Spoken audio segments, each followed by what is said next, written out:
Hello everyone, and welcome to my General Hospital official channel. I hope everyone is having a wonderful day. Before we begin, please hit the subscribe button and give this video a thumbs up. The General Hospital spoilers for Friday, May 16th state that Willow Corinthos will receive a surprising guest, while Nina Reeves makes a plea to Carly Spencer. Ava Jerome will also issue a warning related to Drew Kane, so there will be some intriguing events in Port Charles.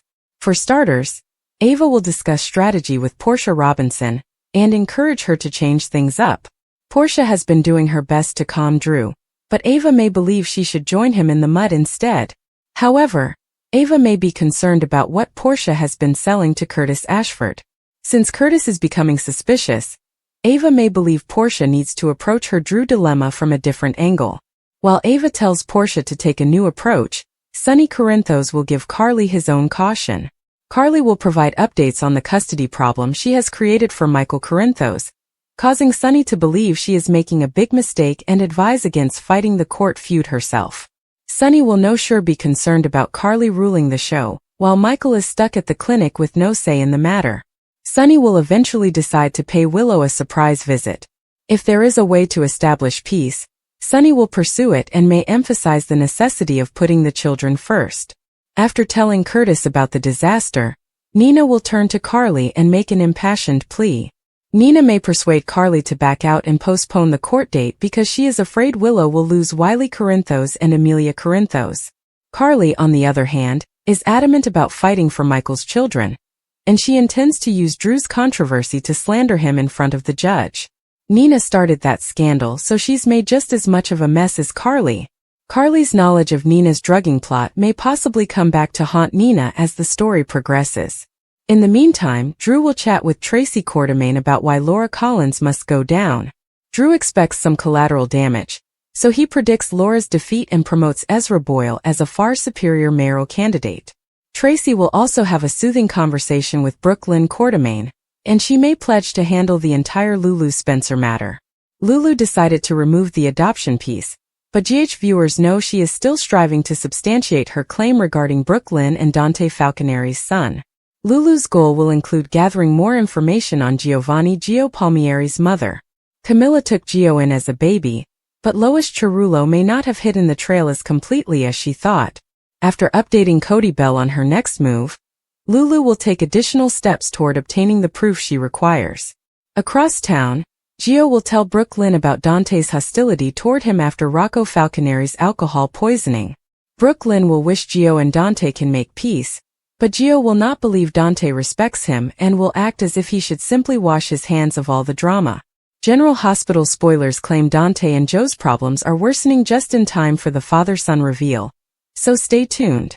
Curtis accuses Drew of blackmailing Portia, and Isaiah uncovers a huge secret. Friday, May 16, 2025. Today on General Hospital, Lulu reveals to Cody that Gio is Brooklyn's son, Ava encourages Portia to come straight with Curtis, and Sonny attempts to work with Willow to find a peaceful solution. Willow discovers Isaiah rehearsing his dancing skills in the nurse's ball rehearsal space. She tells him excellent moves, and he figures she is also here to practice. She claims it's a fantastic distraction from her marital problems, and she might not be Nurse Corinthos for much longer. Willow informs him of her upcoming court date regarding her divorce and custody of her children. She has faith that Drew will safeguard her and her children. She knows she made mistakes, and she is saddened by how things ended with Michael, but she is where she should be. In a perfect world, what is the ideal arrangement that Isaiah envisions for herself and her children? Willow adds, in an ideal world, she hopes Michael sees that they are creating a good family for Wiley and Amelia. She despises the thought of battling for sole custody, which surprises Isaiah that it has gotten this far. He tells her that he believes she is an exceptional nurse and a decent person with a loving heart. He tells her to believe it. Isaiah then exits. Nina questions Curtis in his office as to why he and Aurora aren't going all out after Drew. He explains that Portia believes it will make Aurora appear prejudiced, which Nina finds perplexing given that Portia is aware of Drew's actions against him. Curtis exclaims, "Portia's being blackmailed." Nina appears shocked, but Curtis claims it's just a hunch. He brings up the sports idea which Drew persuaded her to endorse, and now she wants him to stop spreading negative information about Drew. He also discovered Portia at Drew's house, where she claimed to be trying to convince Drew out of Kai's operation. Curtis believes he's talked too much. Nina cannot believe Drew continues coming out on top, and the latest scandal will cost Willow her children. Nina tells Curtis how Michael blindsided Willow with an early court date, and Drew encourages Willow to accept it and seek full custody on the grounds that Michael abandoned his children. Nina predicts a horrible outcome for Willow.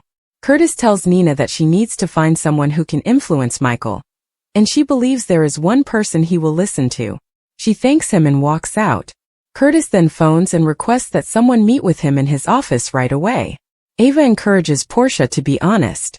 Ava stops by Portia's office and wonders if she was involved in Drew's latest incident.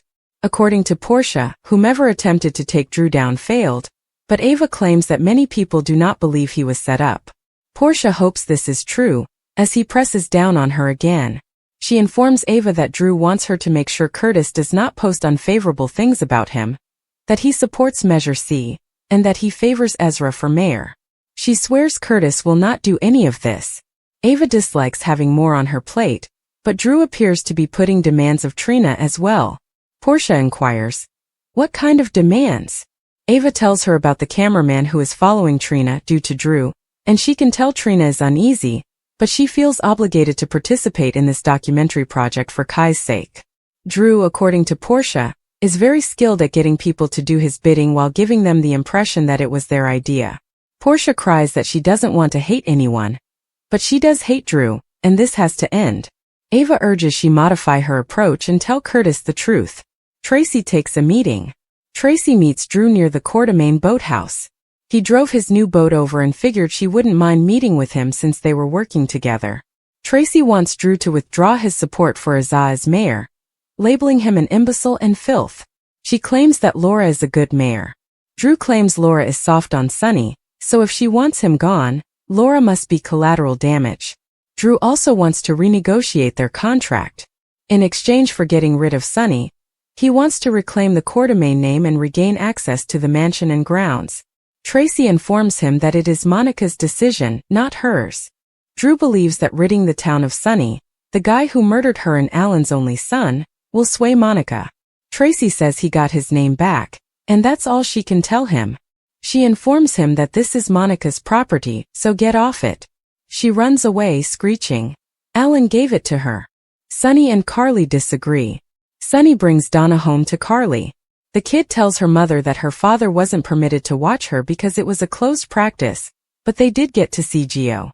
Carly sends Donna off to do her homework, and she asks Sonny how he's doing, hoping he's not overdoing it. He claims he isn't, that Donna is fantastic medication for him. Carly urges Sonny to prepare for their court date. When Sonny hears the date is June 2nd, he hopes she did not ask Michael to shorten his treatment for this reason. Carly didn't, and she claims she'll handle it herself. Sonny exclaims, "That's a mistake." Carly explains that Diane would argue that Drew's lifestyle has endangered Michael's children.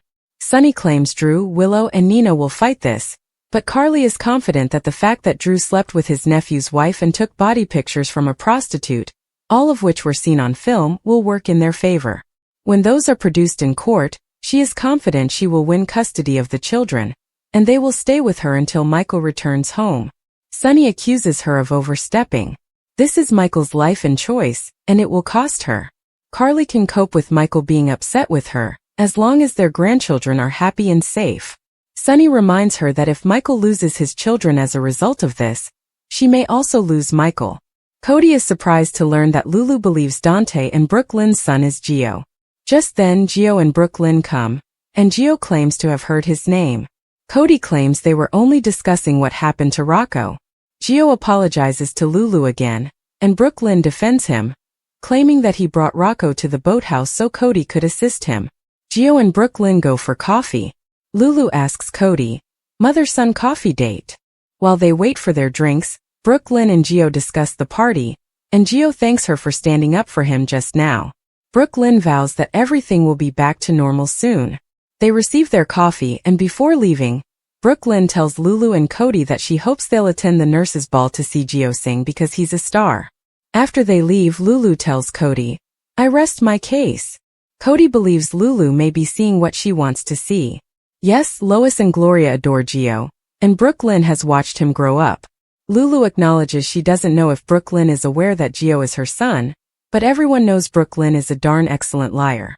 Everything tells her that Gio is her son, and she must prove it.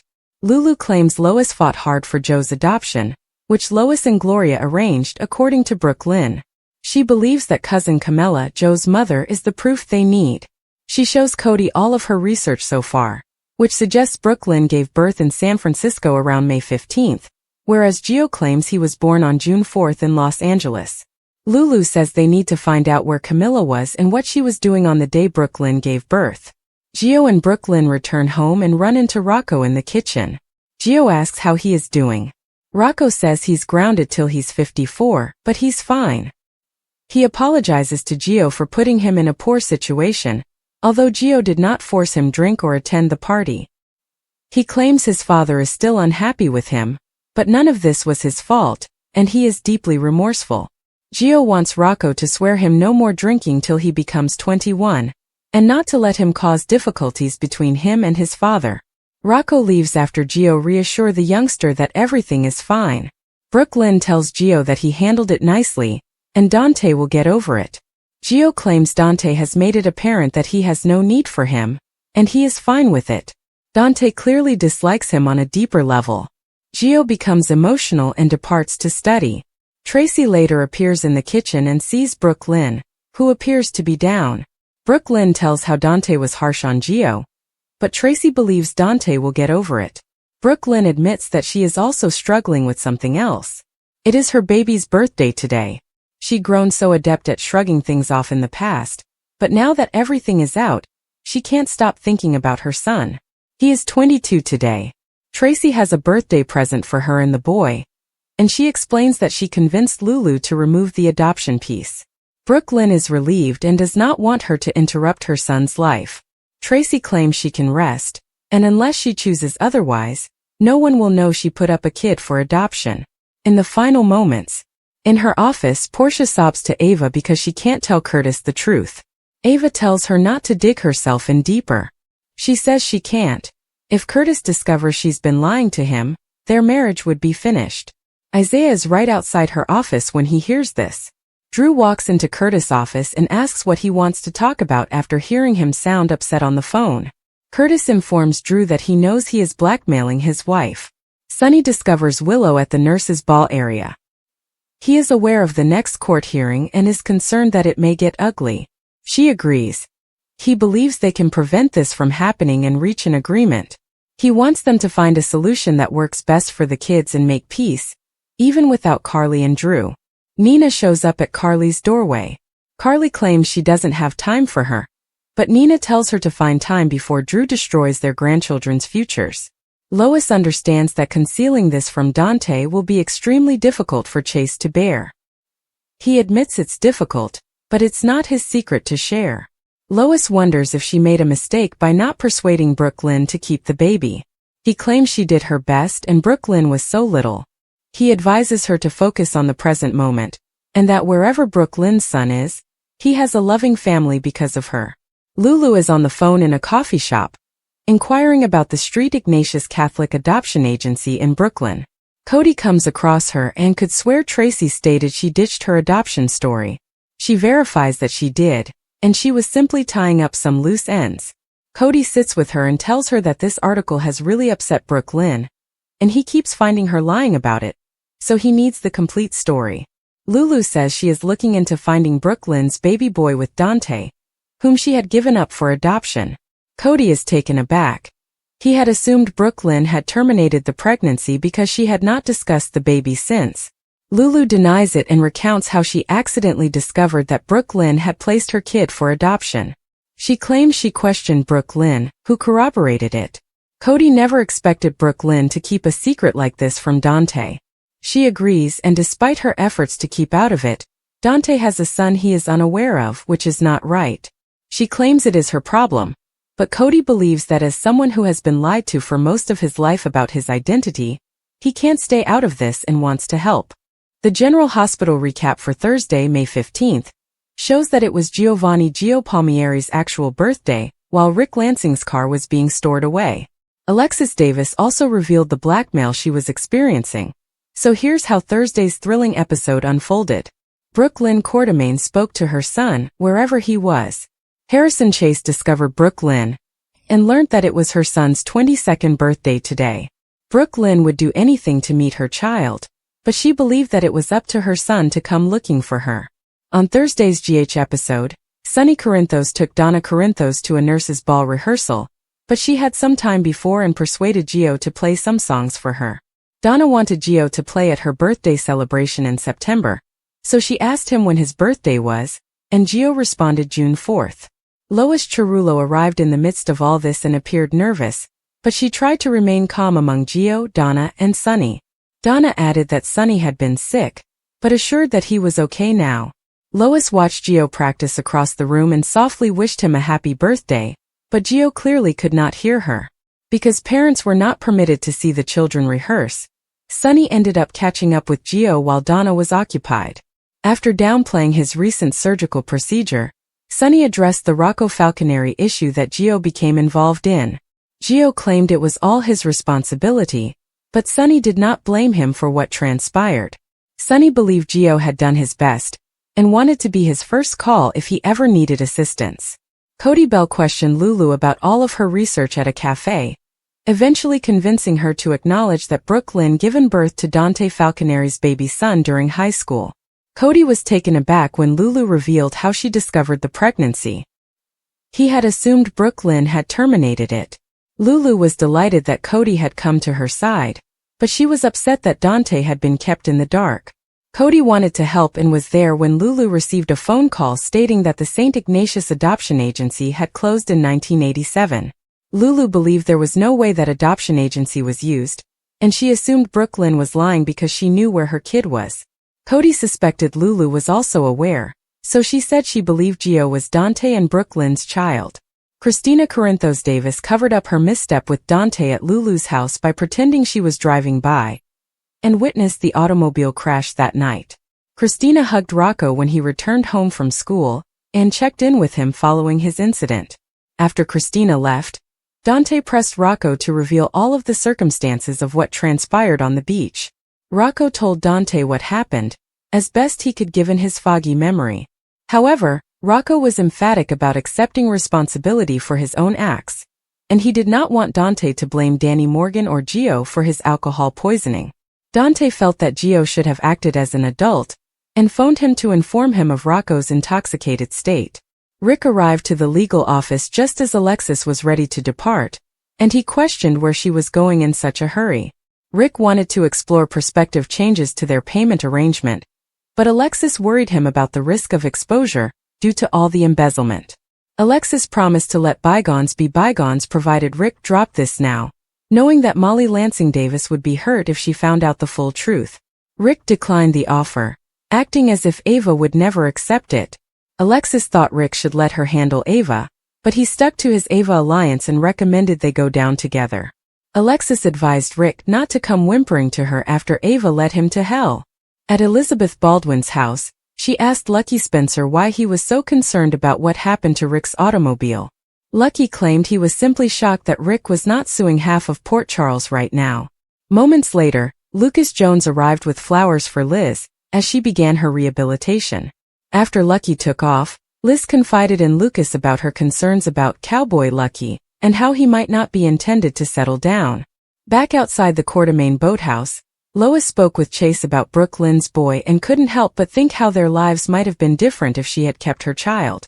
Chase understood Lois had prioritized her daughter's best interests, and he hoped Brooke Lynn's son would try to find her. Christina emailed Lucky, hoping they might communicate, and then met up with Gio, Brooke Lynn, and Sonny for some pleasant moments. Alexis arrived at the storage facility Damian Spinelli had directed her to, flashed a false legal paper, and convinced the employee to let her into Ava's unit. Alexis noticed a fresh wet stain on the ground and understood the automobile had recently been moved. There was also an envelope with Alexis' name on it, and inside was a note asking if she was looking for anything. Alexis wadded up the note and tossed it in a fit of wrath just as Lucky arrived. After Alexis discovered Lucky knew Christina had cut the brakes and was protecting her, Lucky recognized the same was true for Alexis. Lucky questioned why Rick was lying about the automobile being taken by the insurance company after explaining how he became involved in everything. Alexis gave Lucky the message written to torment her before disclosing Ava and Rick's blackmail scheme. Lucky discovered about Ava's footage, which strongly showed Christina was guilty, and that Christina may face charges if Alexis did not continue to pay. According to General Hospital spoilers, Alexis will stay in a difficult place, so don't miss what happens next. Where is she? Bobby Jones cried on a General Hospital episode that aired May 16, 1994. She'd heard that her daughter BJ's school van had been involved in an accident, and the little girl had been injured. She needed to get to her, even if it meant shoving past Dr. Steve Hardy. However, the prognosis was not favorable. When Bobby's estranged husband, Dr. Tony Jones, examined BJ, her doom was etched on his tormented face, the tears emphasizing the obvious. His daughter's pupils were unresponsive, her brain was visible through her skull. The battle to save her was lost before it ever began. When Tony finally stepped back, unable to control his breathing, Bobby approached him. "Don't touch me," he demanded. Earlier that day, he had caught her in the arms of Damian Smith, a low-life mobster. So Tony was there for his daughter, not Bobby, and he refused to accept consolation or anything else from his wife during that dreadful moment. Later, even after Dr. Perez confirmed BJ, Bobby refused to give up despite the fact that she had no prospect of success. "The brain can recover function after severe trauma," she told me. And it was true, it could. "But in BJ's case, she's dead," Tony murmured, twisting the knife that had lodged in his chest. "Her heart is still beating," Bobby cried. "Look at her." Tony did not need to do that. Instead, he told Bobby that their daughter was a match for her critically ill cousin. As such, "I want Maxie to have BJ's heart," he stated. Bobby acted as if struck. "Oh no," she exclaimed, her voice full of terror. No, it is too soon." "It may be too late," Tony answered, "if we don't act quickly for Maxie." Bobby wasn't prepared to hear this. She couldn't hear it. She sought a second opinion. "You know what massive brain damage means," Tony informed her. "You're a nurse." "I'm a mother," she wept. As calmly as a scorned spouse could, Tony pointed out that the ventilator was the only thing keeping BJ alive. "It's buying time for a miracle," Bobby urged as she said. "There will be no miracle," he replied. "You don't realize that." She spat. "You are not God." True. However, Tony was both a smart doctor and a realistic person. It was too late to save BJ, but they could still help Maxie. Bobby wondered aloud whether this was simply his cruel way of punishing her for the clinch he had witnessed earlier. "It was not. This is not about you or me," he insisted. "It is either life or death." "BJ is dead," he added. "Maxie is dying. We don't have time to dispute this. Accept it before another young girl dies." Finally, Bobby agreed, paving the way for the heart transplant that saved Frisco and Felicia's daughter's life. The sequences are still considered among the most touching in both soap opera and television history. Brad Mull and Jacqueline Zaman received Emmy nominations, and they led to what was arguably an even more emotional moment: Tony sneaking into Maxie's surgery after the operation and listening to his little girl's heartbeat in her cousin's chest. Joe's real birthday, Rick's car gone, and Alexis admits blackmail. Gio lurched out of bed, rubbing his eyes in bewilderment, as the light had just begun to rise over the tranquil suburban area. His phone buzzed ceaselessly on the nightstand, a constant stream of notifications filling the screen. He snatched it, blinking at the influx of birthday greetings on his social media. But there was just one problem. Today was not his birthday. His actual birthday was still 3 weeks away. Confusion distorted his features as he went through the messages, each of which was a pleasant birthday greeting from friends, distant relatives, and even co-workers he hardly knew. Someone had changed his birthday online, and he had a bad feeling he knew who was behind it. Rick slammed his front door shut, keys jingling in his fist, and walked toward the driveway. His morning ritual never changed: coffee, keys, and automobile. But this morning his car was not where he had left it. The vacant area in the driveway yawned back at him, silently mocking his unbelief. He squinted, expecting the sleek black vehicle to appear out of thin air. It did not. His heart raced as he rushed to the curb, surveying the street in both directions. Nothing. His automobile was gone. Stolen. His gut churned as he reached for his phone, fingers twitching across the screen. Who would take his car? And why? Meanwhile, Alexis sat at her kitchen table, her fingers tightly gripping a steaming mug of coffee. The warmth did little to alleviate the frigid dread that had accumulated in her gut. She had spent the entire night tossing and turning, repeating the discussion in her mind over and again. The words had tumbled out before she could stop them, an admission she had vowed never to make.